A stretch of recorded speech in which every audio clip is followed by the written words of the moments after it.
As you know, 5 people were seriously wounded and 2 very, very seriously hurt around 11 o'clock this morning. The shooter is now in custody, and the Army Criminal Investigation Division is on site to ensure that the perpetrator of this atrocity, which is exactly what it is, will be prosecuted to the fullest extent of the law. The entire nation is praying for the victims and their families, and hopefully they'll fully recover, and we can put this chapter behind, but we're not going to forget what happened. We're going to take very good care of this person that did this, horrible person.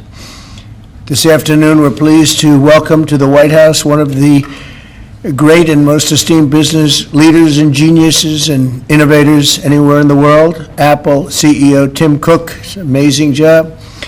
Thanks as well to Secretary of the Treasury Scott Bessent and Secretary of Commerce Howard Lutnick for being here, wherever you may be. Oh, there you are. Hello, fellas. I missed you.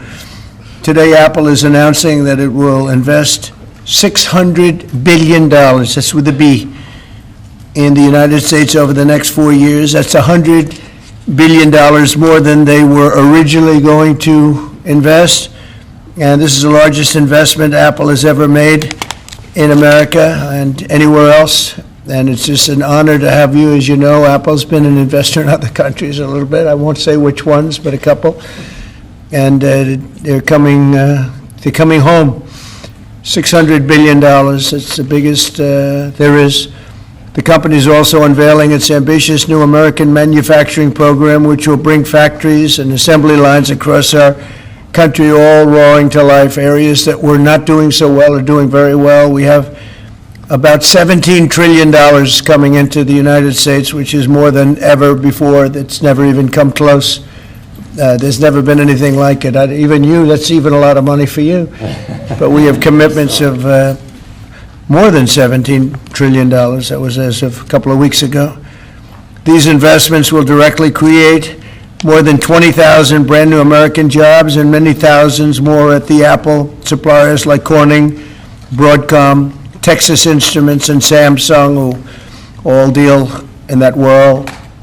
As part of this historic commitment, Apple will massively increase spending on its domestic supply chain for the iPhone and will build the largest and most sophisticated smart glass production line in the world in Harrodsburg, Kentucky, which is a great, actually, I did very well there. I like it because I see I did very well there. I did very well in Kentucky, but it's a great place. You're going to be very happy. I thought maybe while we're up, I'll interrupt my own speech by you might show them a little bit about the product that you're going to be doing in Kentucky, Tim. Absolutely. Do you mind if I step up? Yes, please. This box was made in the U.S., California, and this glass comes off the Corning line. It's engraved for President Trump. It's a unique unit of one. It was designed by a U.S. Marine Corps corporal, a former one, that works at Apple now. That's good. He's done well. Designed it for you. And the base comes from Utah and is 24 karat gold. And it sits, I'll take the liberty of setting it up. Wow.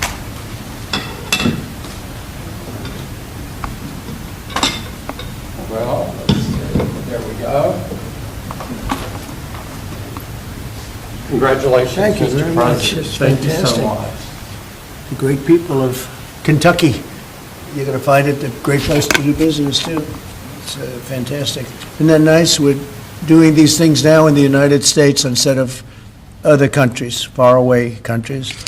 This is a significant step toward the ultimate goal of ensuring that iPhones sold in the United States of America also are made in America. With the mass infusion of capital it's announcing today, Apple will also build a 250,000 square foot server manufacturing facility in Houston and invest billions of dollars to construct data centers across the country from North Carolina to Iowa to Oregon.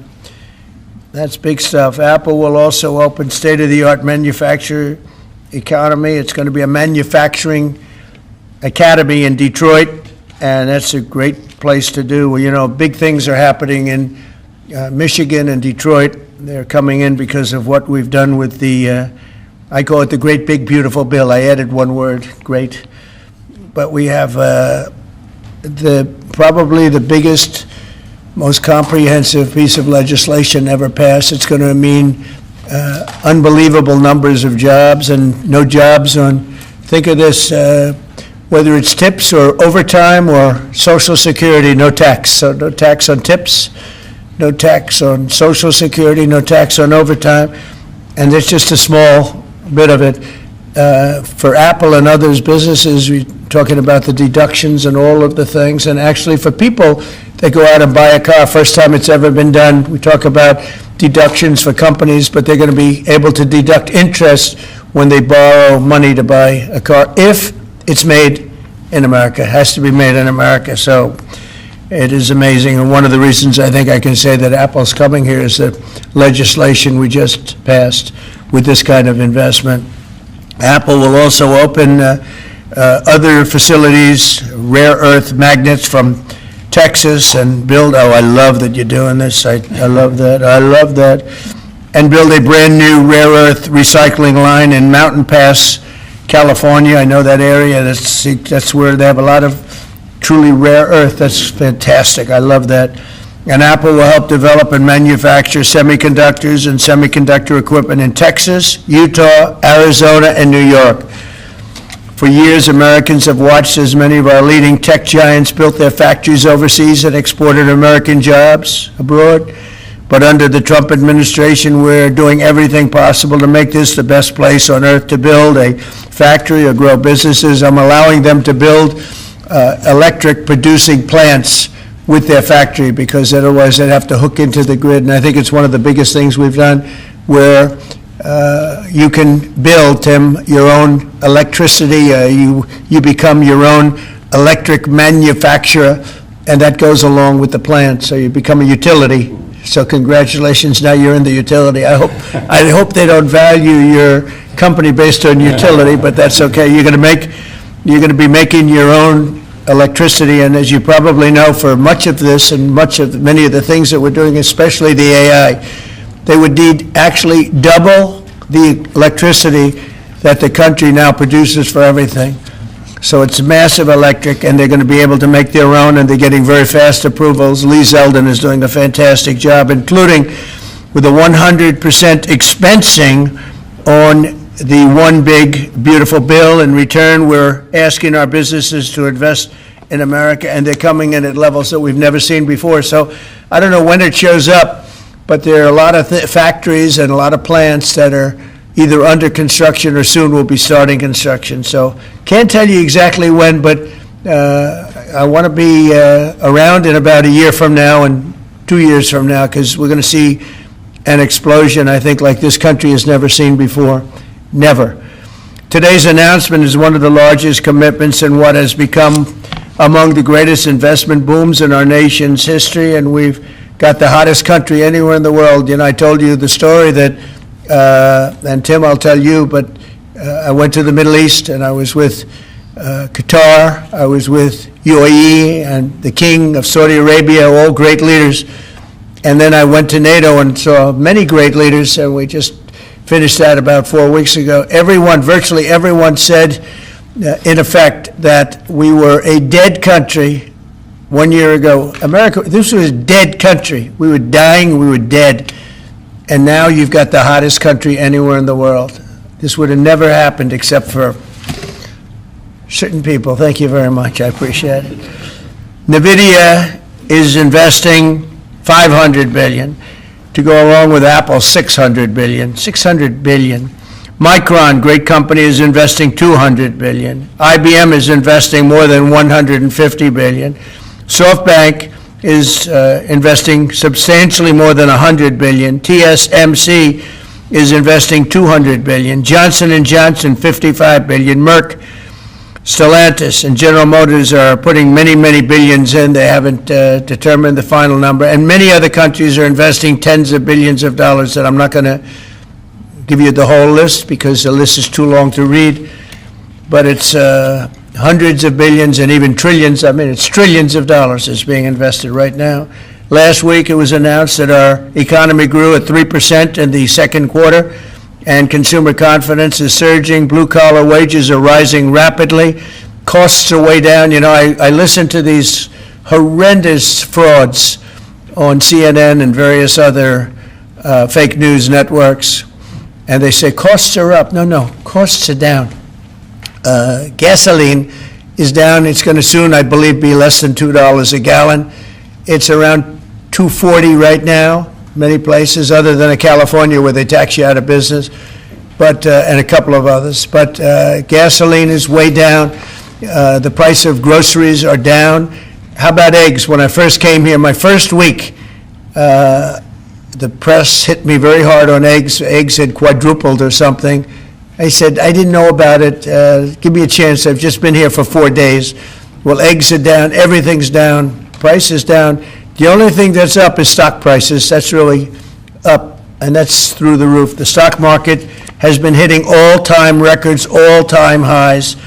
Last week, it was announced that our economy grew at levels that we haven't seen in a long time, but the real levels of growth are going to be judged in a year from now when you start seeing some of these incredible plants, because we have car plants opening. They're coming in from Canada, from Mexico, and from all over the world. And they're coming in because they like the way the election worked out, but they also like the fact that they don't want to pay tariffs. And the tariffs, I think, we're taking in hundreds of billions of dollars in tariffs. I won't be so specific other than to say, because we don't even know what the final number is. We just made a deal, as you know, with the EU where they're paying hundreds of billions of dollars. Japan paying hundreds of billions of dollars, and numerous other countries paying hundreds of billions of dollars. And we're not even completed there. And as you know, they found $25 billion 3 weeks ago. They said, we have a surplus of $25 billion. And they said, where did this come from? I said, check the tariffs. And they checked. They said, you're right, that's where it came from. And we've really just started. This is just in its infancy. So we have a great country. We have a country that is going to be very rich. It's a country that we're very proud of, but it's going to be very rich. And it's companies like Apple, they're coming home. They're all coming home. And we want them to come home. They have to come home.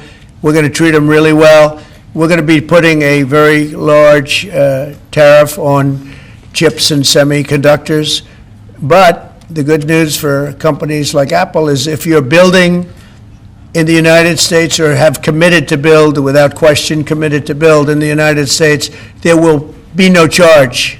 In other words, we're not going to be charging. So a lot of countries, a lot of companies are leaving various other places and they're coming to the United States. So in other words, we'll be putting a tariff on of approximately 100% on chips and semiconductors. But if you're building in the United States of America, there's no charge, even though you're building and you're not producing yet in terms of the big numbers of jobs and all of the things that you're building. If you're building, there will be no charge. So I just want everyone to know that. And I didn't even tell you that inside. We discussed the concept, but I didn't. So it's a big factor. So 100% tariff on all chips and semiconductors coming into the United States.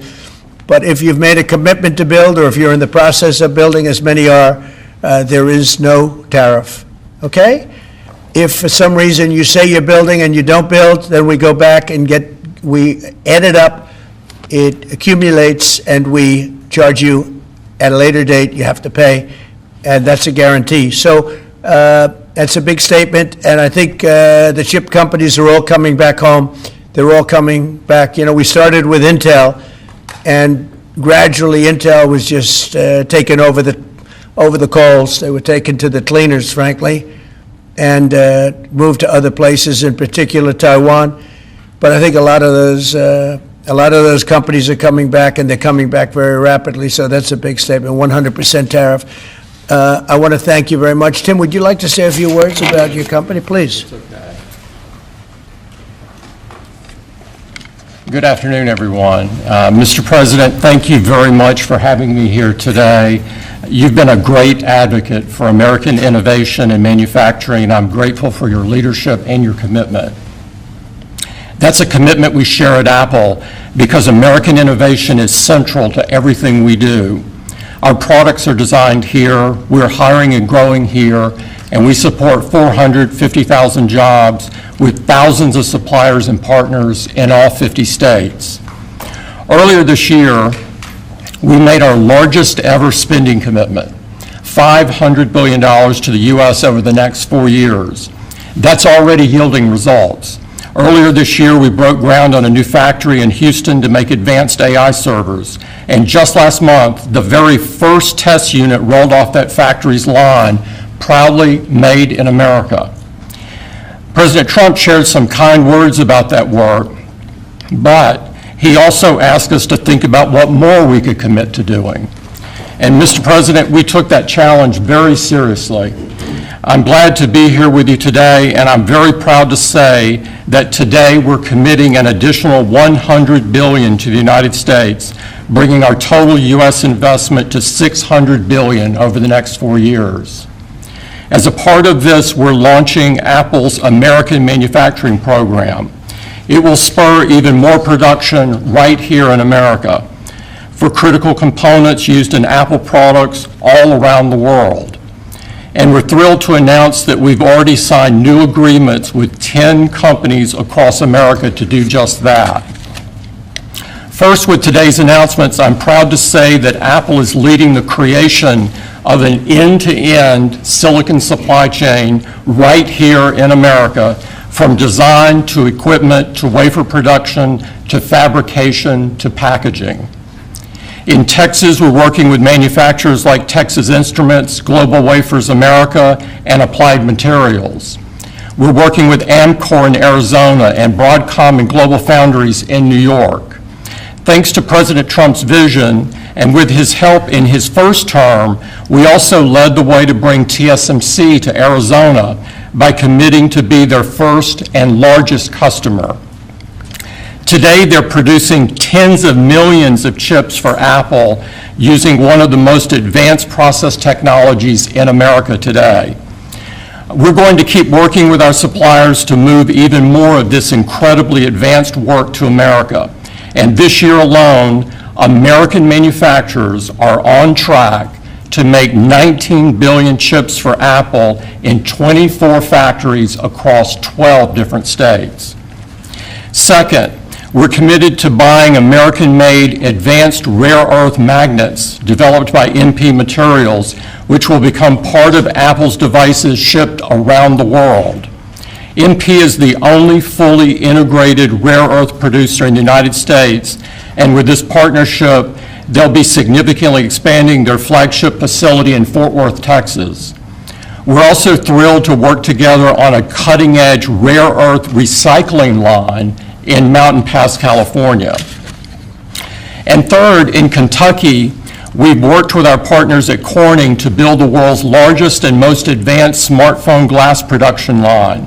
And I'm pleased to announce that very soon, this is for the first time ever, every single new iPhone and every single new Apple Watch sold anywhere in the world will contain cover glass made in Kentucky. In addition to the American Manufacturing Program, we're also significantly growing our investments in AI, including expanding data center capacity in North Carolina, in Nevada, in Iowa, in Arizona, and Oregon.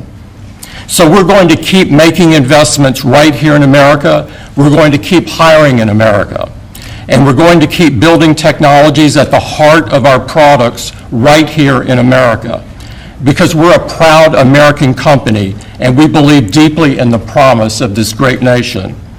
Thank you all, and thank you, President Trump, for putting American innovation and American jobs front and center. Thank you, sir. Great honor. Thank you. Very much. Thank you. Appreciate it. What a job he's done. What a job. Incredible. I want to thank you very much, and thank you, JD, for helping along. Good job. Really good job. Any questions, please? Mr. President, Yes. you promised on the campaign trail to bring forth a manufacturing renaissance. You just mentioned $17 trillion in your first 7 months or so. Right. Can you talk about how an investment like this, all the other ones that you laid out, will positively impact the millions of Americans that trusted you with their vote? Thank you very much. It changes our country. I mean, our country is a very different country than it was 6 months ago. And people like Tim are coming. We had Micron in yesterday. We had all of the big, great companies that you read about, you don't know about, but you read about. Many of them were making products outside of our country. Foolishly, we lost them. If we had the right person sitting in that seat, that would have never happened 20 and 30 years ago. When you look at the chip business, it would have never left our shores. We had 100% of chips originally, and then we slowly got taken down to nothing. We have the biggest chip companies, to both of them, but we have the biggest in the world coming in. They're going to Arizona and beyond. And we're going to have, in a short period of time, we'll be up to almost 50% of the chips from starting in nothing. And that's something. But we have the greatest companies in the world coming into our country, and that means jobs, and it means wealth, and wealth means security for our people. Okay? Brian? Yes, sir. Congratulations on this investment, President Trump. And Thank you. With a great example of putting America first. What does the labor force look like to fill these jobs that you have? Do we have enough skilled American workers to fill these? Well, we do have a lot of workers, and we have a lot of workers that hadn't been looking for work because they were disincentivized, frankly. And people like Tim have tremendous schools and training centers that they build along with a lot of their big plants where they train people on whether it's glass, like in Kentucky, or computers, or whatever they might be doing. It's a complex world, and they train people, and they do a great job. So it's a whole new workforce. Now, we have a lot of them in energy because, they've always liked energy. As you know, coal has opened up and opened up big. We brought it back and brought it back in a very large way. China's right now building 58 coal-fired plants, 58 big ones. And here we were saying, we don't take coal. We have more coal than anybody else in the world. We have more oil and gas than anybody else in the world. But we have tremendous energy jobs, and the energy, as you know, we're booming with energy. And that's why the gasoline prices are down. The costs are down. I just hope when they watch these shows, I watch this, I won't use names because I just make them better known, that nobody knows who they are. But I watch this group of people on CNN and MSDNC too, the same thing, where they say, well, costs have gone up. Costs haven't gone up, they've gone down. I'm telling you, the thing that's gone up is stock prices, and success of our country. Our country is really, really doing well, successful. Yes, ma'am? Yes, Mr. President, have Putin and Zelensky agreed to a summit yet, and where and when would that be? Well, there's a very good prospect that they will, and we haven't determined where, but we had some very good talks with President Putin today, and there's a very good chance that we could be ending the end of that road. That road was long and continues to be long, but there's a good chance that there will be a meeting very soon. How close do you think you are to a deal? Excuse me? How close do you think you are to some kind of deal? Well, I don't want to say.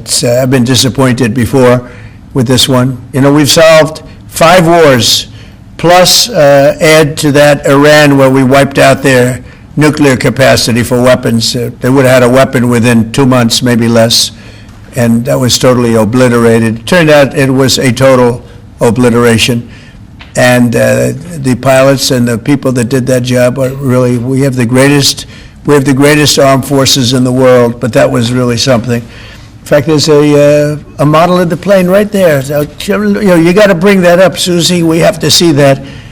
Look at this. This was just given to me. We ordered brand new B-2 bombers. This is a plane that over a period of 36 hours of constant flying, look at this. So this is the brand new one they just ordered, similar but actually quite different. It's new and enhanced. It's an amazing machine. It went 36 hours. We had 52 tankers up in the air loading up our planes because this was surrounded by F-22s and F-35s, and it was flawless, Tim. Even you would say it was flawless. And every one of those bombs hit their target. And then we had Tomahawks shot in from a submarine 300 miles away, and they hit every single Tomahawk hit its target. It was amazing. And that was a big threat. That was a nuclear threat. And here's the new one that we just ordered, a large number of them. I'll put it up. Mr. President, what was the breakthrough today? Did Vladimir Putin make some kind of concession that he hasn't been willing to make before? I don't call it a breakthrough. I mean, we've been working on this a long time. There are thousands of young people dying, mostly soldiers, but also, missiles being hit into Kiev and other places. But in terms of soldiers, I think Russia's lost over 20,000 since the beginning of the year. 20,000.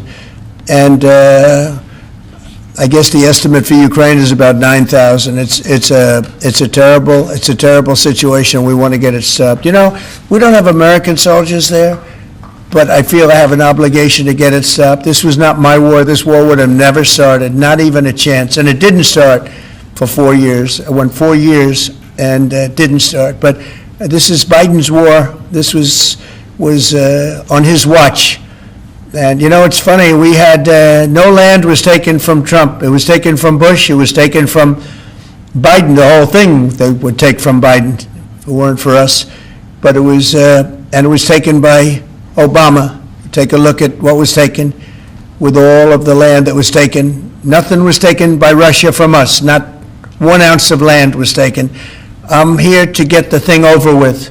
It would have never started if I were president, and we're here to get it stopped and get the death stopped. Yeah, please. Mr. President, in the past, you said you would know if Putin was tackling you along. What gives you any confidence that he is or isn't doing that this time around? Can't answer the question yet. I'll tell you in a matter of weeks, maybe less. But we've made a lot of progress. And as you know, we put a 50% tariff on India on oil. They're the second largest. They're very close to China in terms of the purchase of oil from Russia. But, so I don't know if that had anything to do with it, but we've had very productive talks today. Yes, ma'am? President Trump, on federalizing D.C., are you considering taking over the D.C. police? Is that an option on the table? We're considering it, yeah, because the crime is ridiculous. I could show you a chart comparing D.C. to other locations, and you're not going to want to see what it looks like.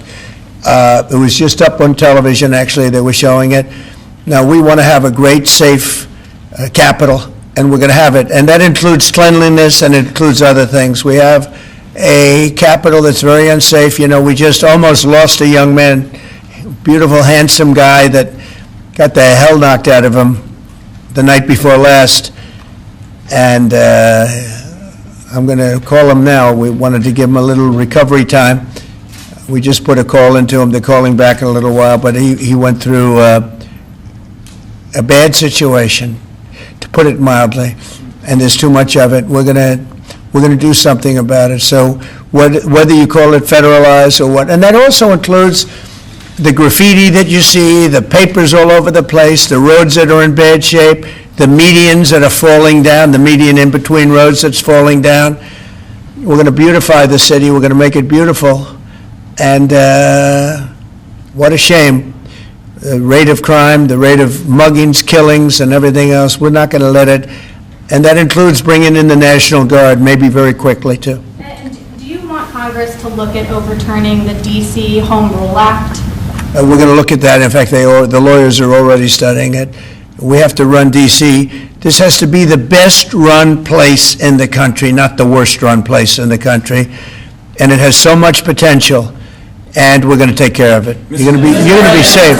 You're going to be safe walking down streets. You're not going to get mugged. Mr. President, if you do reach a deal with Ukraine and Russia, would you drop the additional tariffs on India? Well, we'll determine that later, but right now they're paying a 50% tariff. Okay? One for Mr. Cook as well. On Yeah, please. Sure. The president wants a made-in-the-USA iPhone. What are the chances that you can actually make that happen? Well, if you look at the bulk of it, we're doing a lot of the semiconductors here. We're doing the glass here. We're doing the Face ID module here. And so there's a ton of it. And we're doing these for products sold elsewhere in the world. And so there's a lot of content in there from the United States. But what about the whole thing? We're very proud of it. Can you make the whole thing is here? just the final assembly that you're focused on. And that will be elsewhere for a while. He makes many of the components here, and we've been talking about it, and the whole thing is set up at other places, and it's been there for a long time. So in terms of cost and all, but I think we may incentivize him enough that one day he'll be bringing that. But he brings most of the stuff. Look, he's not making this kind of an investment anywhere in the world, not even close. He's coming back. I mean, Apple's coming back to America. Thank you. Mr. President, Indian officials Let me go, please. Indian officials have said that there are other countries that are buying Russian oil. It's okay. Like China, for instance, It's buys okay. more. Yeah. Why are you singling India out for these additional It's sanctions? only been 8 hours, so let's see what happens over the next. More secondary sanctions. You're going to see a lot more. So this is a taste of. You're going to see a lot more. You're going to see so much You were the secondary sanctions. Yes, ma'am. Sorry, you were the driving force behind Operation Warp Speed, these mRNA vaccines that are the gold standard. Right. Now, your health secretary is pulling back all the funding for research. He's saying that the risks outweigh the benefits, which puts him at odds with the Research on entire what? medical community and with you. What is going Yeah, on research on what? into mRNA vaccines? Well, we're going to look at that. We're talking about it, and they're doing a very good job. And, you know, that is a pass. Operation Warp Speed was, whether you're Republican or Democrat, considered one of the most incredible things ever done in this country. The efficiency, the way it was done, the distribution, everything about it has been amazing. But, you know, that was now a long time ago, and we're on to other things. But we are speaking about it. We have meetings about it tomorrow at 12 o'clock, and we'll determine. We're looking for other answers to other problems, to other sicknesses and diseases, and I think we're doing really well. Yes, ma'am, please. Thank you, Mr. President. You said many times that you want to stop wars in the Middle East. Now Prime Minister Netanyahu is contemplating reoccupying Gaza entirely. Is he defying you, sir, or are you giving him a green light? Well, we have stopped wars in the Middle East by stopping Iran from having a nuclear weapon, and they're you know, they can say they're going to start all over again, but that's a very dangerous thing for them to do, because we'll be back. As soon as they start, we'll be back. And I think they understand that. They're just words. But no, we've stopped a lot of wars in the Middle East. If you think about what we did with Iran, Iran was the perpetrator of hate, a very evil place, and I think it's going to be a lot different in the coming years. On the India penalties, do you have any similar plans to enact more tariffs on China as it relates to Could their happen, purchases? could happen. Depends on how we do. Could happen. I've got an entertainment-based question for you. A few weeks ago, Stephen Colbert announced that he was leaving his show. Howard Stern announced that he and Sirius XM Radio are parting ways. Do you think the hate Trump business model that's been in the entertainment business is going out of business because it's not popular with the American people? Well, it hasn't worked, and it hasn't worked really for a long time, and I would say pretty much from the beginning.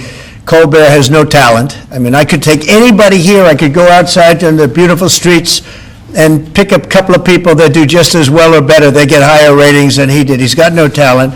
Fallon has no talent. Kimmel has no talent. They're next. They're going to be going. I hear they're going to be going.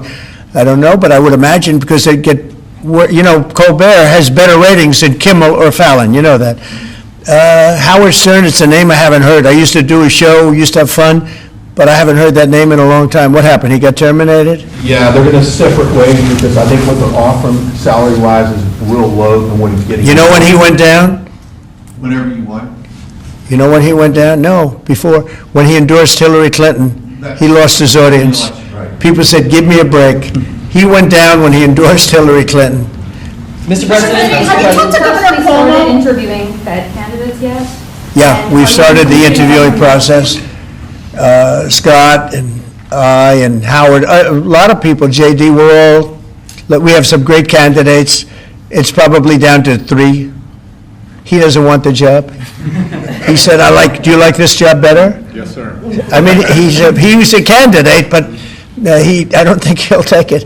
Are there I don't. any candidates I really from- don't think he'd take it, Are there actually. any candidates from Wall Street, Mr. President? Yeah, essentially, we're all from Wall Street, aren't we? You know, when you get right down to it, the term Wall Street. Yeah, please. Yep, you made your tax cuts permanent. You mentioned that the tariffs are bringing in a ton of external revenue. You've opened up markets, the EU, Japan, South Korea, many others, to American goods like we've never seen before. How much growth can we expect in the economy now that this model of yours is sort of beginning to really take off? Well, I think the growth is going to be unprecedented. I think we're going to have growth that's unbelievable. Now, remember, we're building and just starting to build a lot of these incredible plants. We talked about the electric facilities that we're building, the generating plants, electric generating plants. They're massive, and they're going to be great, and they're going to sell excess electricity into our grid. So we're going to be having much more electricity than we ever had, and those plants are going to be taken care of individually. I know Tim is building one in one of his big factories, but especially for AI, because it needs so much electricity. So I appreciate the question very much. I think the growth is going to be unprecedented. Mr. President, did you have a phone call about New York City Mayor? I haven't, no, I haven't. Mr. President, have you been briefed on what Ghislaine Maxwell told Todd Blanche? No, I haven't. Have You not. don't know whether I don't it came know. up in the I know Todd is a conversation or very not? respected person all over the country, all over the world legally, so I don't know. Mr. President. Yeah, please, go ahead. Will the new Fed governor be temporary? We're probably going to go with a temp and then a permanent, I think. Are the two? So the temp is going to be named, I'd say, over the next 2-3 days, and then we're going to go permanent. Are the two Kevins the leading contenders for the permanent spot for the chair? Well, the two Kevins? The two Kevins are absolutely, yeah, they're both very good. Mr. President. The two Kevins, very good. Mr. President, is Vice President Vance hosting a gathering this evening to talk about how to respond to the Epstein situation? Is he working on what? Is he hosting some kind of gathering of top advisors this evening to talk about how to respond to the Epstein situation? I don't know. I could ask you that question.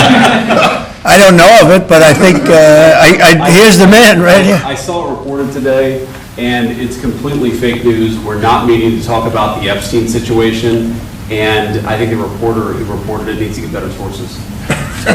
Look, the whole thing is a hoax.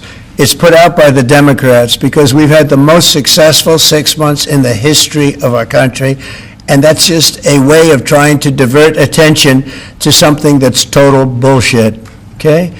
Yeah, please. A new Gallup poll says that Elon Musk is the most unpopular public figure in the country right now. I'm wondering, do you miss having him around the White House, or is that poll accurate?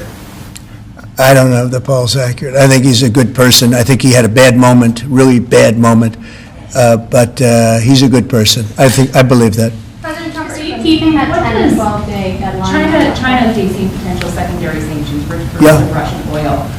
Them having that tariff or sanction rather, or not hinges on what going forward? It may happen. I mean, I don't know. I can't tell you yet, but we did it with India. We're doing it probably with a couple of others.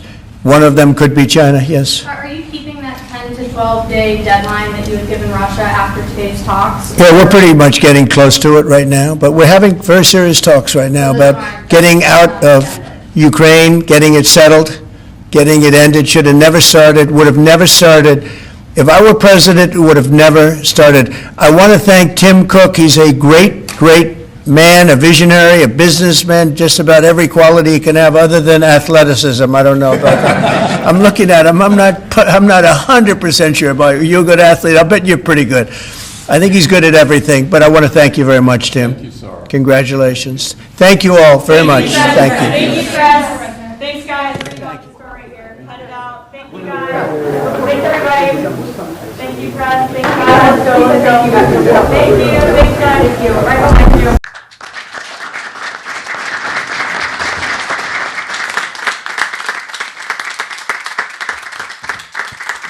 Thank you very much, everybody. It's a big day for a lot of reasons, and it's an honor to have you in this very nice venue across the street from the White House. And thank you all for being here as we take a major step to ensure the United States is fully prepared to welcome the world to Los Angeles for the 2028 Summer Olympic Games. Very exciting day of my life when we got nominated and we ultimately got it. And I didn't think I'd be here for the games in this capacity, but it worked out that way. So I'm very happy about that. I had no idea that was going to happen. When we got it, I said, it's too bad I won't be president then, but sort of we took a very circuitous route, didn't we?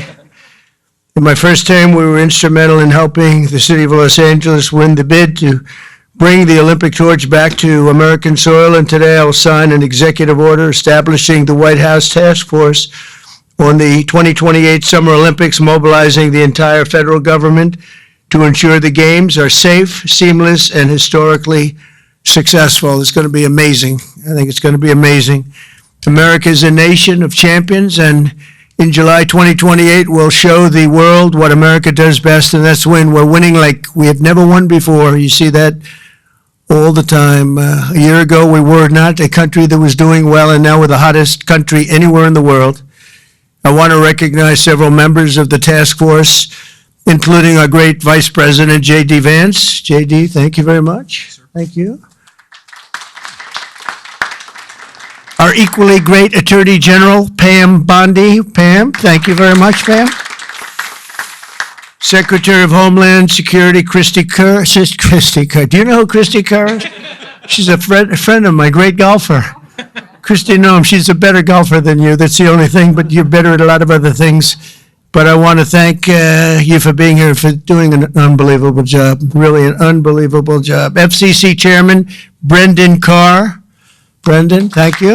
Thank you, Brendan. Doing a great job. White House Chief of Staff, Susie Wiles, most powerful woman anywhere in the world. She's rated the most powerful woman in the world, and I agree with that. And Deputy Chiefs of Staff, Stephen Miller. Stephen, thank you. What happened to Stephen? We never want to miss Stephen. He's an MVP candidate. Dan Scavino, another MVP. James Blair, Taylor Budovich, and Nick Luna. Thank you all. Great group of people. They're going to be very much involved. I also am grateful to be joined by two of Team USA's strongest and fastest competitors, retired gold medalist and gymnast, and member of the LA 28 Athletes Council, Nastasha Lukin. Nastasha? How are you, Nastasha? Good. I don't know you, but I've watched you. You're very talented. I would not want to do what you do. This is much easier, believe me. It's incredible what you've done, along with retired gold medal Paralympian swimmer and board member of the U.S. Olympic Committee, Brad Snyder. Brad, thank you very much, Brad. It's a great honor. Thank you. Chairman of the 2028 Olympic Games, Casey Wasserman, a friend of mine for a long time. Casey, thank you very much. Casey, great job. It's going to be amazing. LA's a little bit different place than it was when selected, but we're going to bring it back stronger than ever. I spoke to Casey about that. He said, nope, we're going to make it better than ever. It's going to be something that's going to make it even more important as a Olympic Games. It was an interesting conversation we had as the fires were raging. Is that right? And I appreciated that very much. And CEO Reynold Hoover. Reynold, thank you very much. Thank you very much. Great honor. I also want to welcome the chair of the U.S. Olympic Committee, Gene Sykes. Gene, thank you. Thank you, Gene, very much. And thank him for recently banning men from competing in women's sports. That's a big deal. Thank you very much. It's amazing the way I don't hear any applause for that when everyone feels it. It's a 97, don't worry about it. That's a 97-3. It's not 80-20, it's 97-3. But nobody wants to clap. It's crazy. The United States will not let men steal trophies from women at the 2028 Olympics, so we appreciate the fairness and everything else that you've shown. Also with us today is LA 28 board member Reince Priebus, and also Kevin McCarthy. I want to thank Kevin McCarthy and Reince. Thank you, Reince. And thank you, Kevin. And the LA Olympics is shaping up to be a wonderful moment for America. It's going to be incredible. It's so exciting. And with today's action, I'm directing the Department of State, the Department of Justice, the Department of Homeland Security, the FBI, the Secret Service, the Department of Transportation, and many other departments and agencies to use every tool at their disposal to ensure a fantastic, safe, and beautiful event. In 2028, the Olympics is bringing back our national pastime, baseball. Wow, that's great. With teams playing under the lights at the legendary Dodger Stadium, and it is legendary. It's beautiful, one of the most beautiful. Squash players will go head-to-head inside the world-famous Universal Studios. Triathletes will sprint beneath the sun shining down on Venice Beach. This will be one of the great venues. I mean, when you think of it, right? It's going to be so incredible. Soccer teams will face off at the legendary Rose Bowl. Sailors will race through the waters near the port of Los Angeles, and the opening ceremony will take place at the beautiful Memorial Coliseum, just like the Olympics of 1932 and 1984. That was something. Those were very important Olympics. 1932 was a very important Olympics, wasn't it, huh? For 8 straight consecutive summer games, no one has won more medals than Team USA, which is incredible. We want to keep it that way. Over the years, Team USA has won triple the number of Summer Olympic gold medals as the next closest country, and I'm confident that that's going to continue in 2028. That's an amazing achievement, by the way. Between the LA Olympics and the FIFA World Cup next year, we have the World Cup and we have the Olympics, got them both. It's a great time to be a sports fan in America, and maybe, I don't want to say most importantly, but it is a celebration of 250 years. We have our 250th anniversary also during the year, and it's going to be between the three of them. I think there'll be no other time that we've ever had in our history like that. So I'd like to ask the LA Olympics Chairman, Casey Wasserman, to say a few words, and I appreciate it very much, Casey. Great job you've done. Thank you very much.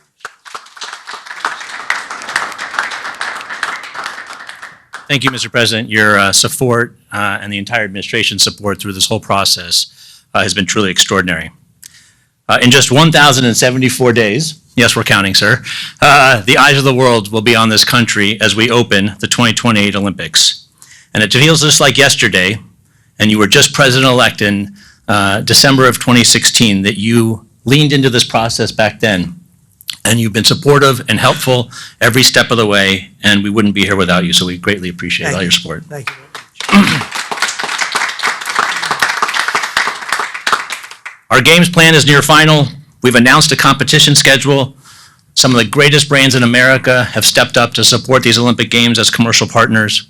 And now with the creation of this task force, we've unlocked the opportunity to level up our planning and deliver the largest and, yes, greatest games for our nation ever. We expect more than 150 heads of state will come to the Games. We'll host approximately 11,000 Olympic and 4,500 Paralympic athletes. They'll participate in 800 competitions at 49 competition venues. This will be the equivalent of producing 7 Super Bowls a day, sir, for 30 days. Yeah. But we are now focused more than ever on delivery, and we can't do this alone. I want to thank President Trump and the entire administration for their support and their partnership as we work to bring these games home. These will be truly America's games. We expect millions of fans from around the country to participate and attend events. And for the first time in history, we're going to take the Olympic torch relay to all 50 states. The most states it's ever gone to is 38, but in 2028, we will touch all 50 states. And sir, if you'd like to run on Park Avenue again to revisit history, you're more than welcome. And we're thrilled. But this administration has delivered critical security funding in the recent bill that will be used by local and state agencies and the federal government to make sure that our games are safe and secure and ultimately the best place to experience and be an Olympic fan. We remain incredibly confident in our ability to deliver the greatest games ever, and that starts with the support of this administration every step of the way. Thank you, sir. Thank you.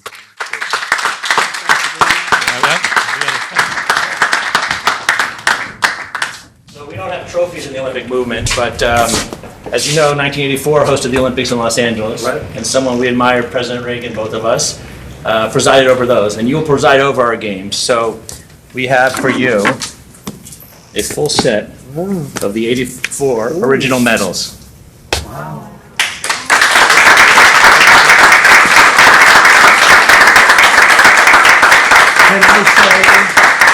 Can I say that I won them athletically? Yes, sir. That would be a great honor. Yes. That's beautiful. Thank you very much. Thank you very much. Thank you. Thank you very much. Appreciate it. You all set? Yep.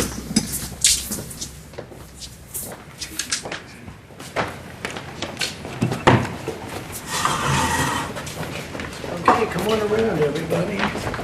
This is a big one here.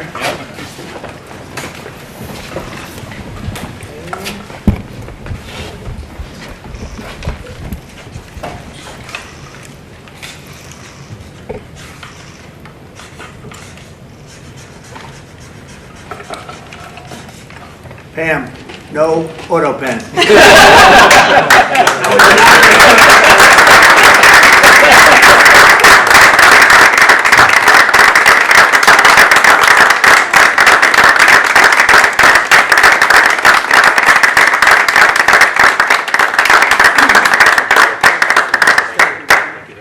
Fantastic.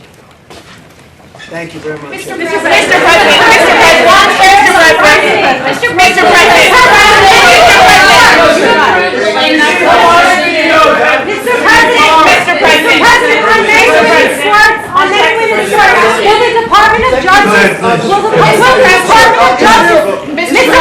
Will the Department of Justice press charges against any men that are posing as women? Excuse me.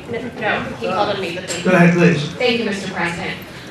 Do you still plan to follow through on your threat to impose 100% tariffs on all countries that purchase Russian energy, including China? Well, I never said a percentage, but we'll be doing quite a bit of that. We'll see what happens over the next fairly short period of time. But we'll see what happens. Yep. You know, they have a meeting tomorrow. We have a meeting with Russia tomorrow. We're going to see what happens. We'll make that determination at that time. Yeah, please, go ahead. Thank you, Mr. President. Thank you for calling me.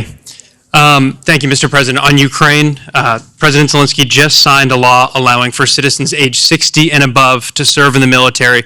We've seen dozens of videos of young men being hauled into vans and dragged to the front lines against their will.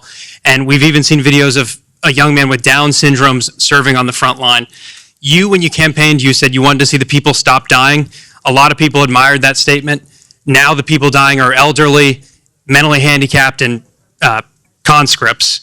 So even if a ceasefire doesn't work out, why should Americans continue to fund a foreign military that's scraping the bottom of the barrel of its population like this? Well, you have to understand, very importantly, this is Biden's war. This is not my war. I'm here to get us out of it. It's a mess, and I'm here to get us out. I haven't heard that when you say about 60-year-old men and, et cetera. But this is Biden's war, and we're working very hard to get us out. I stopped 5 wars in the last 5 months, actually, and I'd like this to be the 6th, frankly, and that doesn't even include Iran with, obliterating their nuclear haul, because they would have had nuclear weapons within 2 months.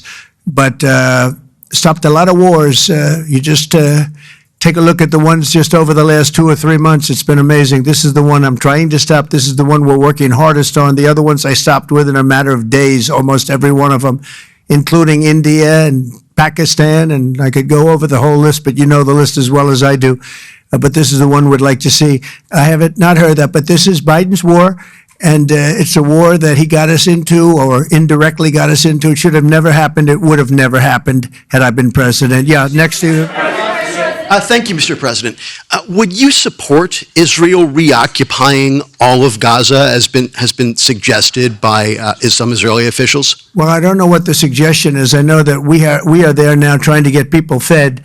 As you know, $60 million was given by the United States fairly recently to supply food, and a lot of food, frankly, for the people of Gaza that are obviously not doing too well with the food.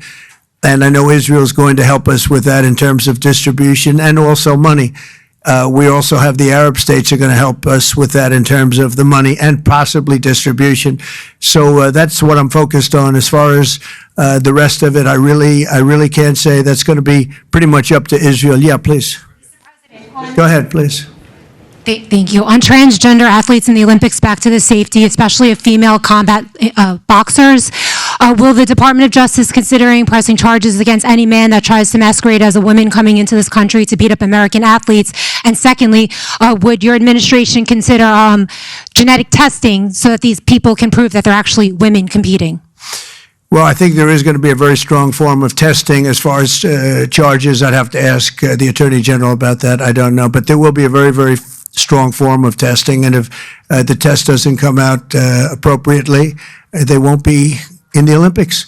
Yes, ma'am, please. Go ahead, please. White. Thank you. Mr. President, do you believe that the U.S. committee would have made this decision on men and women's sports if you weren't president? And do you believe that this decision will stay in place once you are no longer president? I think they probably would have, because it just seems to be an issue that most people feel should be. I can't really say. You could have asked Chairman Wasserman, but I would say that, there's a possibility. It could go either way if you really want to know the truth. I feel strongly about it. I ran a campaign, at least partially on that. That was one of the many issues that I talked about: open borders, the economy, taxes, all of the things. But that was certainly one of the issues. So I really don't know. Could have gone either way. Please. Have you decided on a replacement for the Fed governor?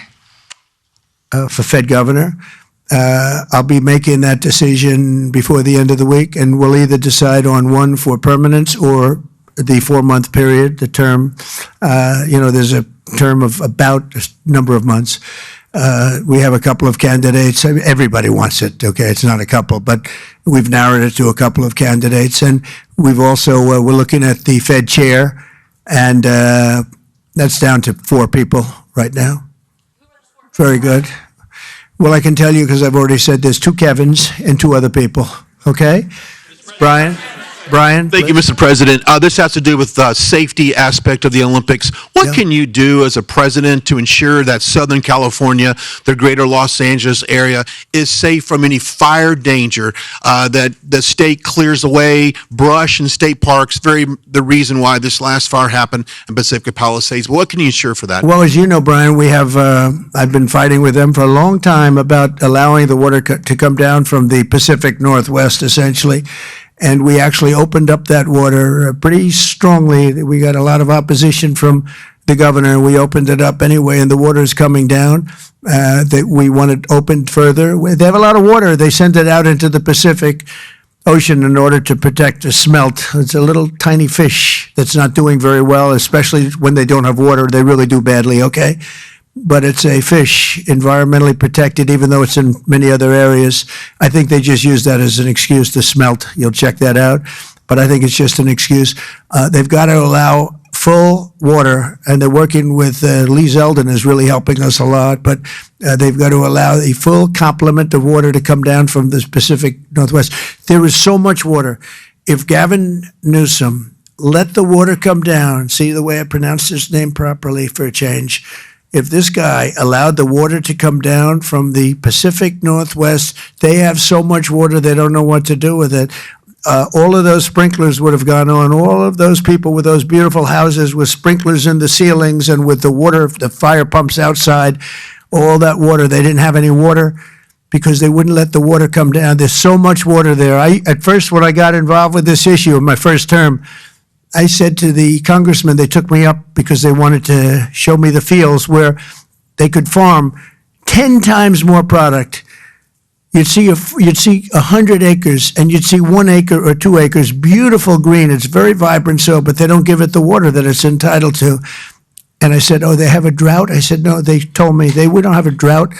They don't. The Democrats don't allow the water to come down into the farms and into anywhere. By the time it gets down even into certain parts of California, it's fed out stupidly into the Pacific Ocean. If that water were allowed, so we broke into it and we allowed it to come down, and it come down at a higher level, and we want that, and we're demanding that of the governor. The other thing is, we'll do anything necessary to keep the Olympics safe, including using our National Guard or military. Okay? No, I will use the National Guard or military. This is going to be so safe, and if we have to, because obviously you have a mayor that is not very competent. She can't get the permits for the people. You know, the people are still waiting for their permits. Lee Zeldin got them the federal permit, which is 10 times harder to get, and everybody can build on the federal basis, and that's the hard one. But the mayor, Bass, she refuses to or cannot get them permits. They're waiting. And I was there right after the fires, and I saw all these beautiful people standing by their homes ready to get in and get to work. and they're waiting for their permits, and they're still waiting for their state permits and city permits. It's a disgrace. It's a disgrace. Redress, yes, ma'am. Thank you, Mr. President. Thank you. India says that the U.S. imports Russian uranium, chemicals, fertilizers, while criticizing their energy imports. Your response to that, sir? I don't know anything about it. I'd have to check, but we'll get back to you on that. Yeah, please. Mr. President, Yeah, go ahead. have you seen the Hamas released video of Israeli hostage Avitar David starving and being forced to dig his own grave in a Hamas tunnel? I have, yeah. I have. I think it's horrible. I think it's horrible. And I hope a lot of people do get to see it, as bad as it is, because I think it's a horrible thing. Yeah, behind you, please. Mr. President, Yes. Can you speak to just how, this drop-off in foreign-born workers is going to benefit Americans, and will it force American companies to pay fairer wages to American workers? Well, we want to take care of our American workers, and first and foremost, and that's what we're doing. We also want to help our farmers, because our farmers are producing like never before. We have to help them. And we're working out some very complicated strategies and language, but the main thing that I think I was elected to do is to get the illegals out of our country, who are especially in particular criminals. 11,888 murderers were allowed into our country with Biden's open border policy, with our border czar, who never spoke to the Border Patrol, never went to the border one time. That's Kamala. And think of it, we have murderers. We have people coming in from all countries all over the world, from prisons in the Congo and Africa, from prisons all over South America, all over rough parts of Europe, all over Asia. They're pouring into our country. Not anymore. So we just announced, we had our third consecutive month where we were rated 0 people. And these are, frankly, very liberal people that make up these charts. So I don't know what's wrong with them. They seem to not be doing their job for the Democrats. But I'm honored by the fact that they say it. We're very tough on the border, and people can come into our country, but they have to come in legally. So I think that we've done an amazing job, actually. But we have to get the criminals out of our country: murderers, drug dealers, gang members. They emptied prisons into our country. It's one of the reasons, I think, even beyond the economy, it's one of the reasons I got elected. It's really maybe the number one. I was between the economy and that. But, as I said before, our nation is doing really well, but we have to get these really bad people. They should have never been allowed in our country. Open border policy is for fools. We're the only country in the world with an open borders policy, but we don't have that anymore. We had 0 now for 3 months in a row. Peter? Thank you very much, President Trump. Nice to see you got off the roof all right. Yeah. You said this morning that you probably won't be running for a third term. This weekend, Secretary of State Rubio said that he thought J.D. Vance would be a great nominee.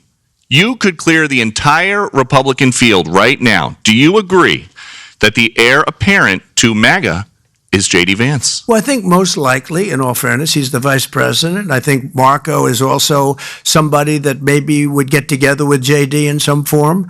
I also think we have incredible people, some of the people on the stage right here. So it's too early, obviously, to talk about it, but certainly he's doing a great job, and he would be probably favored at this point. And on Texas, if Texas redrawing their congressional map would get you 5 safe red seats, means that California, New York, Illinois, and Maryland are all going to redraw their maps to add safe. Well, they'll do it anyway. Is it worth it? Yeah, they'll do it anyway. Why? If we stop over there, they would have done it anyway. Look, a lot of these states, I watched this morning as Democrats are complaining, and they're complaining from states where they've done it, like in Illinois, like in Massachusetts. I watched this lunatic, Pocahontas. She's a total lunatic. I don't know what she's on. She's all jumping up and down like I've never seen anything like it, talking about supporting the communist mayor. And he's not a socialist. He's a communist, okay? This is not a socialist, man. This is a communist. If you look at any of his policies and go back 6 months, you don't even have to go back further than that. So they want to put a communist in New York. Now, the good news is we have a lot of power over that because we're the ones with the money. We send the money. We don't send the money. It's up to the White House, a lot of power in the White House. But when I watched her jumping up and down, talking about that and supporting the communists, but if you look at what's going on with the redistricting, or whatever you want to call it, the Democrats have done it long before we started. They've done it all over the place. They did it in New York. They did it in a lot of different states. But in Massachusetts, so somebody used this as an example today. I was interviewed this morning, and they said, you know, it's pretty unfair. Trump got 40%. I'm not proud of that, but I think I probably got more, but that's okay. I got 40% in Massachusetts, and yet they have 100% of the vote in terms of Congress. So there's no Republican, there's no anything. So we should have 40%. You know why? They redistricted. And they've done it all over the place. And they've done it in California, by the way. Before this, they've done it in California. So we'll see what happens. We have a wonderful governor in Texas. He feels strongly about it. It's going to be up to him. I think there's tremendous support for it. And, you know, we've watched the Democrats destroy our country in 4 years. They've destroyed, between their open borders that we talked about, transgender for everybody, all of the horrible things that they've done, high taxes, horrible medical provision for people. We've watched them destroy our country for 4 years, and people don't want that. And people in Texas, as you saw, I got the highest vote in the history of Texas. I love Texas. Texas likes me, obviously. But I got the highest vote, and that was checked out on the show. Did you see that, where they checked it out? They said he actually did get the highest vote in the history of Texas, which disappointed them. They were very disappointed to hear that. But Texas is a place that's done very well with a free enterprise kind of an attitude, with the exact opposite of what's happening in New York with a communist mayor. And they know what they're doing, and they're doing the right thing. Yeah. Two questions for you. Mr. President, thank you. Texas Senator John Cornyn is asking for your help to force Democrats back to the state and hold them accountable. Do you want the federal government and the FBI to help locate and arrest these Texas Democrats who have left the state? Well, I think they've abandoned the state. Nobody's seen anything like it, even though they've done it twice before. And in a certain way, it almost looks like they've abandoned the state. It looks very bad. Yeah, go ahead, please. Should the FBI get involved? Should the FBI get involved? Well, they may have to. They may have to. No, I know they want them back. Not only the Attorney General, the governor wants them back. If you look, I mean, the governor of Texas is demanding they come back. So a lot of people are demanding they come back. You can't just sit it out. You have to go back. You have to fight it out. That's what elections are all about. Yeah, please. Thank you so much, President Trump. Two questions for you. One, were you aware of, and did you personally approve the prison transfer for Ghislaine Maxwell that your Justice Department? I didn't know about it at all. No, I read about it just like you did. And do you believe that she is? It's not a very uncommon thing. Do you believe that she's credible to be listening to? Your Deputy Attorney General sat down with her recently. Well, let me tell you, he's a very talented man. His name is Todd Blanche. He's a very legitimate person, very high, just a very highly thought of person, respected by everybody. And I didn't talk to him about it, but I will tell you that whatever he asked would be totally appropriate, and it's not an uncommon thing to do that. And I think he probably wants to make sure that, you know, people that should not be involved or aren't involved are not hurt by something that would be very, very unfortunate, very unfair to a lot of people. But I will say this, Todd Blanche is one of the most highly respected people you'll ever meet. So I know this. I didn't discuss it with him, but anything he talked about with her, or the fact that he did that, not unusual, number one, and most importantly is something that would be totally above board. Please. Yeah, please, go ahead. Thanks, Mr. President. Mr. President, how much more would you like DOGE to cut from the federal government? Well, it's not so much DOGE anymore. And by the way, I have to say that somebody from DOGE was very badly hurt last night. You saw that. A young man who was beat up by a bunch of thugs in D.C. And either they're going to straighten their act out in the terms of government and in terms of protection, or we're going to have to federalize and run it the way it's supposed to be run. But it's not a question of DOGE. We have great people, secretaries and all, working with DOGE and cutting with with a scalpel as opposed with an axe. They're cutting with a fine-tooth comb, and they're getting rid of people that aren't doing their job, or bad people, or bad things, bad policy, et cetera, et cetera. And I think we've been very successful in that. And there's more cutting to do, but there's also more getting. We want smart people in government. Our country is doing great. I think we are doing maybe in many ways better than we've ever done before. You know, we're taking in trillions, not billions, trillions and trillions of dollars from other countries who for years took advantage of us. They took advantage of the United States like we were children, and that's not happening anymore. Now they're paying a lot of money, and they're paying hundreds of billions of dollars. Individual countries paying hundreds of billions of dollars. You're seeing what everybody else is seeing.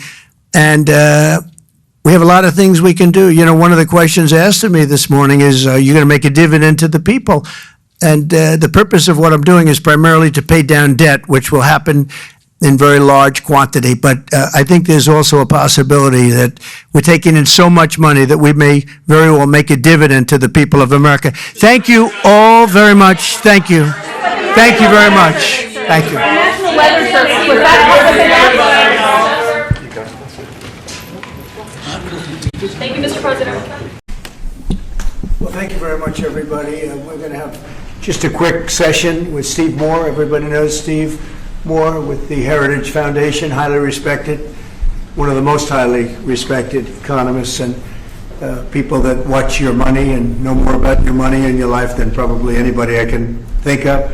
And I want to thank Steve for being here. I saw this today. They came out. What he puts out gets a lot of coverage, and I saw some of them, and then he had a couple of others. And I'd like to ask Steve maybe to discuss a few of these numbers that were just released. I mean, literally just released.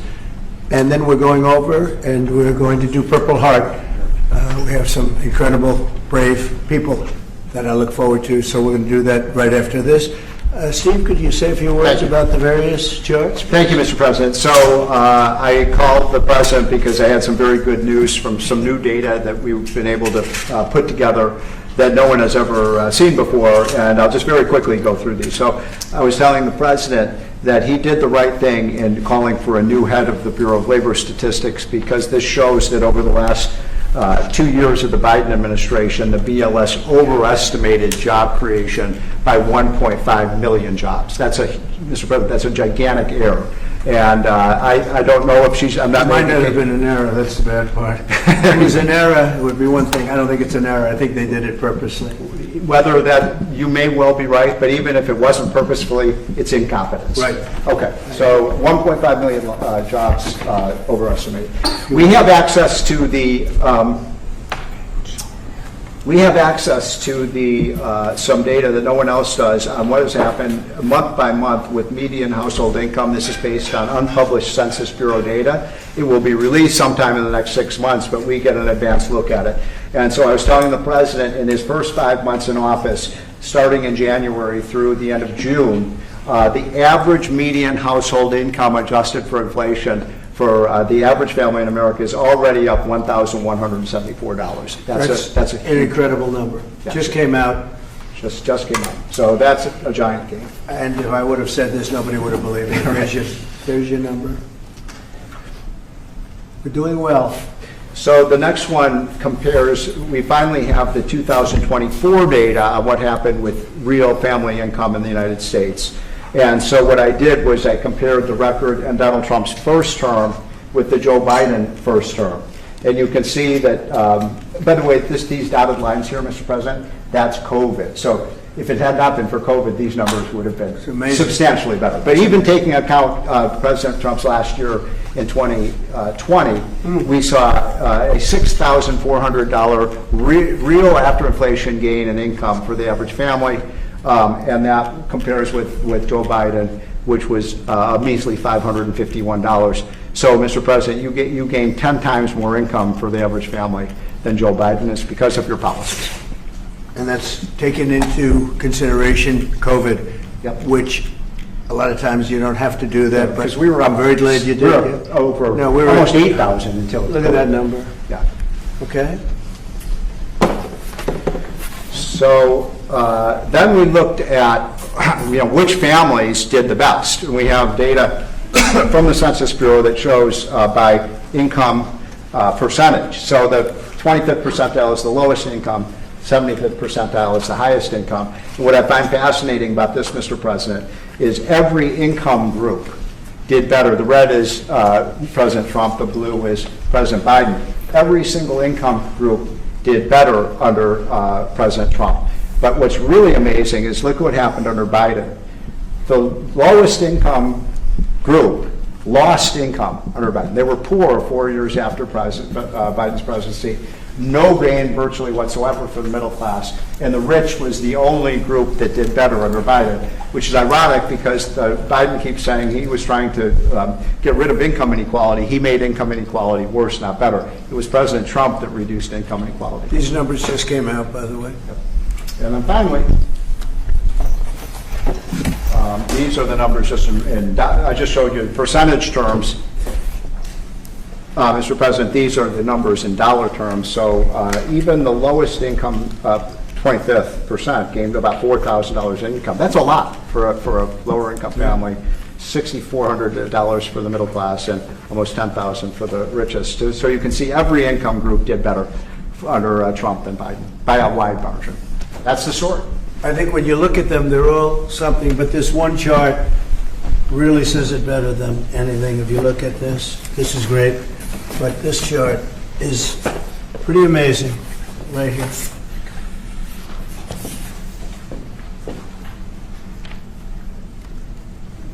All new numbers. Okay, so we're going to go now over to East Room, and we're going to celebrate some very brave people with the Purple Hearts. Yeah, please. Mr. President, just to follow up on the India tariffs, do you expect increased trade negotiations, since you've announced the 50% tariff? No, not until we get it resolved. Mr. President, does your deadline for Vladimir Putin agreeing to a ceasefire still stand tomorrow, or is that fluid now that talks are... Say it, what? Is your deadline still standing for Vladimir Putin to agree to a ceasefire tomorrow, or is that fluid now? It's going to be up to him. And do you, We're going to see what he has to say. It's going to be up to him. Very disappointed. Yeah. do you have to meet with, does Putin have to meet with Zelensky in order and before you and Putin have to meet? Or are you No. Are you hoping So you're for... willing to, that's actually important because President Putin said this morning he was pretty dismissive of this idea of meeting with President Zelensky. President Putin was. I don't know. I didn't hear For you him. to meet with him, he doesn't have to agree to meet with Zelensky. Is that what you're saying? No, he doesn't. No. So when do you think that meeting... They would like to meet with me, and I'll do whatever I can to stop the killing. So last month, they lost 14,000 people killed last month. Every week is 4,000 or 5,000 people. So I don't like long waits. I think it's a shame. And they're mostly soldiers. They're Ukrainian and Russian soldiers, and some people from the cities where, missiles are lobbed in and you'll lose 35, 40 people a night, which is terrible. But no, mostly it's soldiers, and you're talking about, on average, 20,000 a month. 20,000 people are dying a month. Generally young people, soldiers. We're going to speak about soldiers. We'll see you over for Purple Heart. Thank you. Please. Nice crowd. I even hear a young, beautiful voice in the background, and that's good. That makes us all feel young. I want to thank everybody for being here on the 200th day in office. This is 200 days already. Time flies. But we have a country that's the hottest country right now anywhere in the world. A year ago, it was in a lot of trouble. It's the hottest country. And a lot of the people in this room made it that way. Perhaps the most successful and consequential first 200 days, they say, of an administration in history. So let's hope they keep saying it. There they are right there. I hope they keep saying it. But even more importantly, this is also National Purple Heart Day, and we're here to honor and celebrate the unyielding patriotism and grit and devotion to America's Purple Heart veterans. Is great emotion and great love. The Purple Heart dates back to August 7th, 1782. That's a long time, when General George Washington awarded a heart-shaped purple cloth to 3 soldiers for outstanding gallantry and service in battle. This afternoon, we're joined by dozens of Purple Heart recipients and their families, and just as General Washington did 243 years ago, today we give our everlasting thanks to you and your unbelievable families. We want to thank you very much for being here. It's my great honor.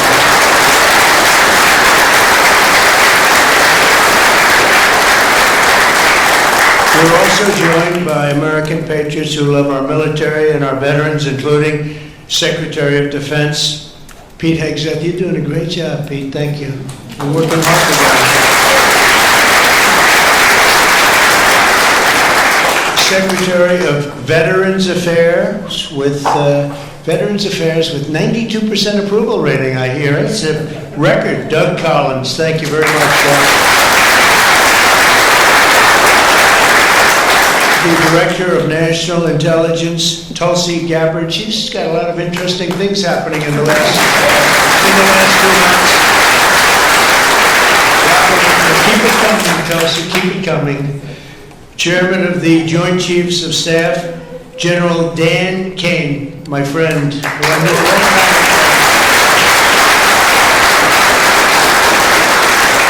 got rid of ISIS in record time. They said it was going to take 4 to 5 years. He did it in 4 weeks. That's when I said, if I get into this again, I'm going to make him the chairman of the Joint Chiefs, and that's what happened. Great job, and he did an incredible job in Iran. I want to thank you very much. Great job, General.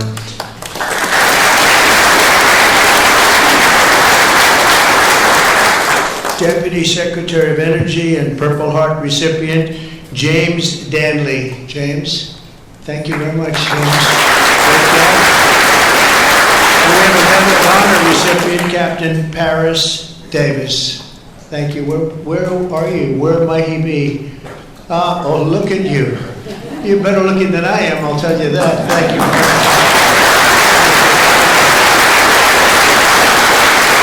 We're also joined by the Marine Corps veteran who co-managed my 2024 campaign, a fantastic talent in many ways after he was wounded in battle for our country in Operation Desert Storm, Chris LaCivetta. So where's Chris?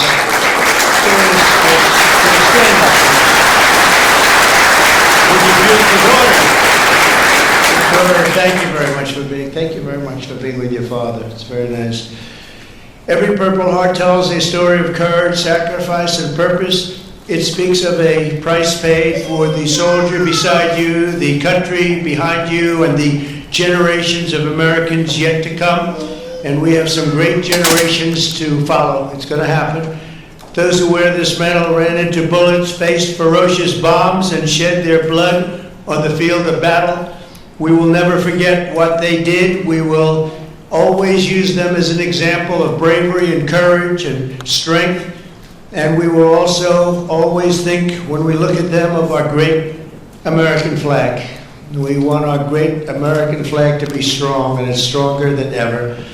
Since day one, my administration has used every power we have to fight for those who have fought for America. In 6 months, we have reduced the backlog of veterans waitings, and that waiting list was very long, Doug, wasn't it, for the benefits, and it's 37%. So it's just, is that all you did, Doug? 37? I don't know. That's incredible, actually. You're getting tremendous marks, and we appreciate it very much. We processed more than 2 million disability benefit claims this fiscal year, on track for the most ever. In fact, not even close. We're slashing wait times at the VA medical centers, and we're bringing back VA choice and VA accountability. As you know, we had it, and then the previous administration, let's go with the Biden administration, they decided to get rid of it. And you know, choice is where if you wait in line for an extended period, or you're not going to see a doctor for a while, you have the right to go out and get a doctor, and we'll pay for it, and you get yourself all fixed up real fast. You don't have to wait 6 weeks, 8 weeks, months like they were doing. And VA accountability, I'm very proud of those. We got them passed. Actually, Doug, you were a member of Congress when we did. You helped us a lot. But we got them passed in the legislature, so they're with us forever. And yet Biden found a way to not use them. But VA accountability, that's when we have bad people in the Veterans Association that were taking advantage of people, hurting people, and they weren't in prime time. In prime time, they wouldn't have touched them, but they weren't quite in prime time, and they were doing bad things. They were sadists, they were thieves, and some bad people. We had 9,000 of them. We fired every one of them, and it was a great thing. And then he put some of those people back. I don't know why they did that, but they did it. But we got them out again, I think, Doug, right? So it's good. So we had VA choice, VA accountability, something we're very proud of. I'm also working to keep my promise to end veterans' homelessness in America. In May, I signed an executive order to open the National Center for Warrior Independence in Los Angeles, California, which will house up to 6,000 homeless vets. It's going to be beautiful.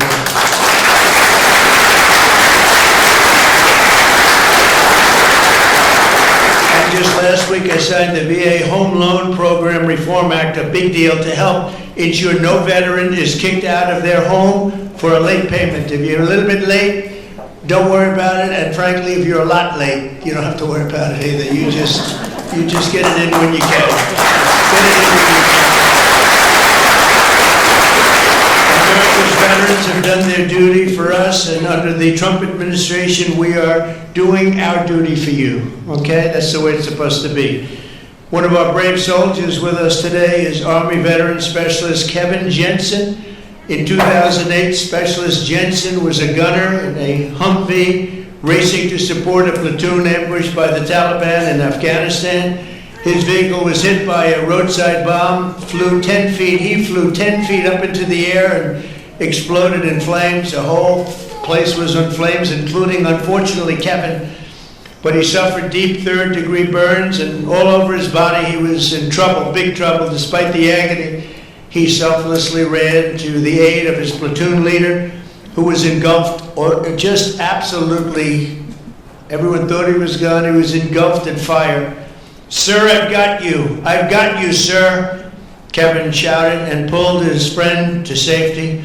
Specialist Jensen earned the Purple Heart, and he's here today with the platoon leader whose life he saved, and our newly sworn-in VA Undersecretary for Medical Affairs, Captain Sam Brown.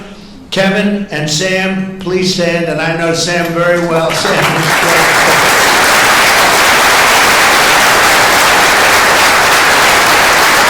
What a combination. He's okay, right?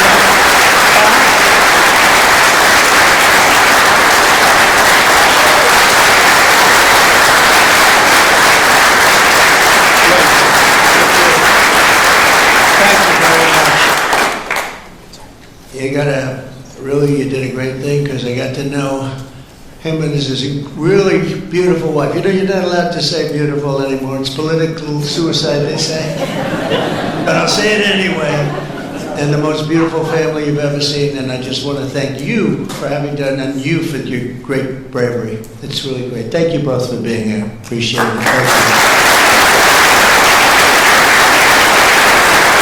Also with us is 24-year Army veteran Brian Willett. In 2010, Staff Sergeant Willett was conducting a resupply mission in Afghanistan when his vehicle was struck by a roadside bomb. You know who did the roadside bomb, right? Soleimani. Where is he? Where is he? Where is Soleimani? He was the father of the roadside bomb. They say 92% of the people who got either killed or badly hurt, it was Soleimani. He was the one that did it more than anybody else by far.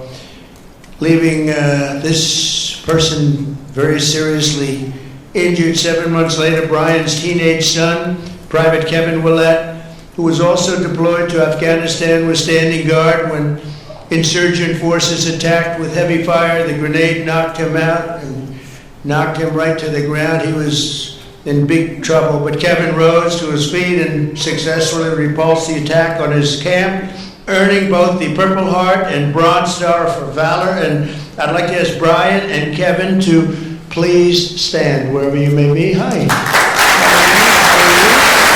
Good job.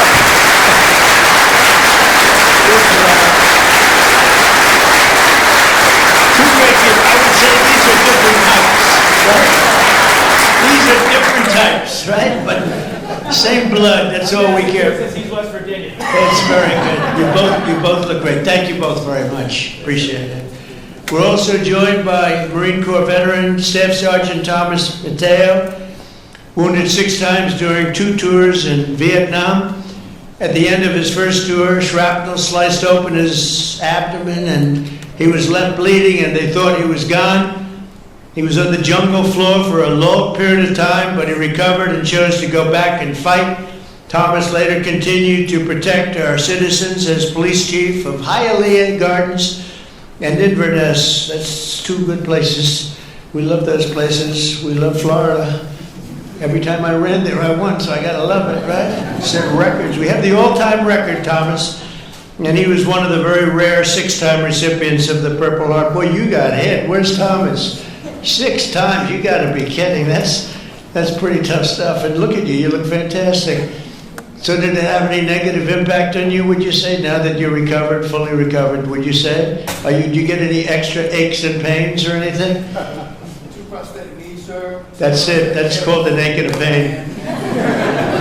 That's right. I know. I have the whole list. It's amazing, and you look great. Thank you very much.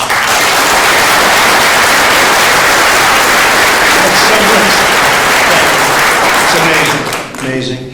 Last year, after an assassin tried to take my life in Butler, Pennsylvania, Thomas generously mailed me one of his Purple Hearts. Many of the other veterans showed me the same unbelievable gesture of kindness, including 3-time Purple Heart recipient John Ford and Gerald Enter Jr., who also came along with us and did us a great, great favor. Gerald, John, and Thomas, I want to thank you very much.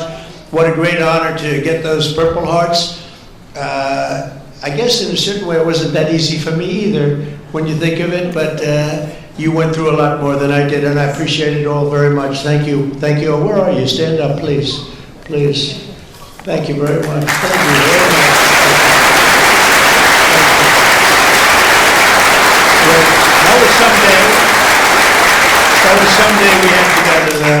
That was someday we had together. Thank you both very much. Thank you all.